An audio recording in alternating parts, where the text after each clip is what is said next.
ഇറാന്റെ മിസൈലുകളിൽ തീഗോളമായി തീർന്നു Trump. ട്രംപിനെയും നെതന്യാഹുവിനെയും കൊന്നുതള്ളി Iran. സാമ്രാജ്യത്വ കണക്കുകൾ തെറ്റിച്ച ഏകദേശം 100 ദിവസങ്ങൾ പിന്നിടുന്നു.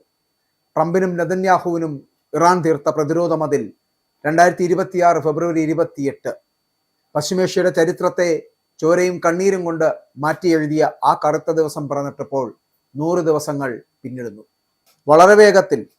വളരെ വേഗത്തിൽ സമാനതകളില്ലാത്ത പ്രഹരശേഷിയുടെ അവസാനിപ്പിക്കുമെന്ന് അമേരിക്കൻ പ്രസിഡന്റ് ഡൊണാൾഡ് ട്രംപ് പ്രഖ്യാപിച്ച അധിനിവേശ യുദ്ധം ഇന്ന് 100ാം ദിവസത്തിലേക്ക് കടക്കുമ്പോൾ തകർന്നടിഞ്ഞത് അമേരിക്കയുടെയും ഇസ്രായേലിന്റെയും യുദ്ധക്കണക്കുകളാണ്. ലോകത്തിലെ ഏറ്റവും വലിയ സാമ്രാജ്യത്വ ശക്തിയും അവരുടെ സഖ്യകക്ഷിയായ ഇസ്രായേലും ആധുനിക ആയുധ ശേഖരങ്ങളുമായിട്ട് ഒരു പരമാധികാര രാഷ്ട്രത്തിന് മേൽ അനാവശ്യമായി അടിച്ചേൽപ്പിച്ച ഈ ക്രൂരമായ യുദ്ധം ഇറാനെ തകർക്കാൻ ലക്ഷ്യമിട്ടുള്ളതായിരുന്നു. എന്നാൽ ബോംബുകൾ വർഷിച്ച അധിനിവേശ ശക്തികൾക്ക് മുന്നിൽ മുട്ടുമടക്കാതെ സ്വന്തം മണ്ണും പരമാധികാരവും സംരക്ഷിക്കുവാൻ ഇറാനിയൻ ജനത നടത്തുന്ന സമാനതകളില്ലാത്ത പ്രതിരോധത്തിന്റെ കഥയാണ് ഈ 100 ദിവസങ്ങൾ ലോകത്തോട് പറയുന്നത് എന്നുള്ളതാണ്.